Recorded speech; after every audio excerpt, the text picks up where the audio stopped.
سلام خوتي وخواتاتي، كنتمنى تكونوا بخير وعلى خير وما ناقصكم حتى خير. مرحبا بكم معايا في فيديو جديد على قناتي وقناتكم ندى شانيل. الا كنتو كتشاهدوا القناه لاول مره فما تنساوش تضغطوا على زر الاشتراك وتفعيل الجرس باش تبقاو ديما توصلوا بجديد القناه.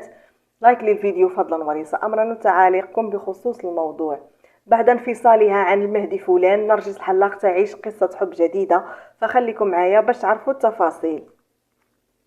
بعدما طالبت جمهورها مؤخرا بنسيان ماضيها مع طليقها الفنان المهدي فلان، مشيرة إلى أنها تعيش اليوم مرحلة أحسن بكثير، أثارت الفنانة نرجس الحلاق تساؤلات مرة أخرى في صفوف النشطاء حول حقيقة ارتباطها من جديد بعد تجربة زواج فاشلة.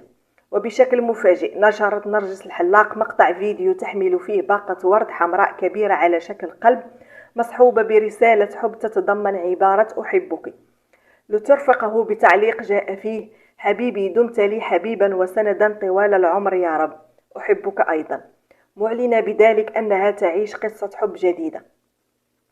لتخلق نرجس الحلاق ضجة كبيرة بين نشطاء منصات التواصل الاجتماعي الذين تفاعلوا بشكل كبير مع الفيديو، وتباينت الآراء حوله، حيث تساءل الكثيرون عن المقصود منه. هل بالفعل استطاعت طي صفحة الماضي وتعيش اليوم قصة حب جديدة، أم عادت إلى طليقها الفنان المهدي فلان، في حين تمنى لها آخرون السعادة في حياتها الجديدة، معتبرين أنها تستحق ذلك بعد كل المشاكل التي واجهتها مؤخرا.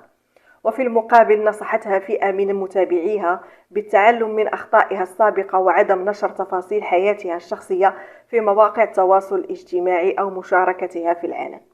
فكما سمعت أخوتي، فنرجس الحلاق خرجت بستوري عبر حسابها في الانستغرام عبارة عن فيديو فيه باقة ورد على شكل قلب، ورود حمراء على شكل قلب، مكتوب فيها عبارة أحبك.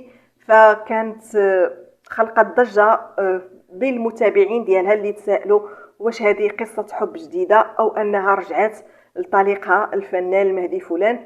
وبزاف ديال الناس قالوا بأنها ما رجعتش ليه وبأن هذه قصة حب جديدة في حياة نرجس الحلاق.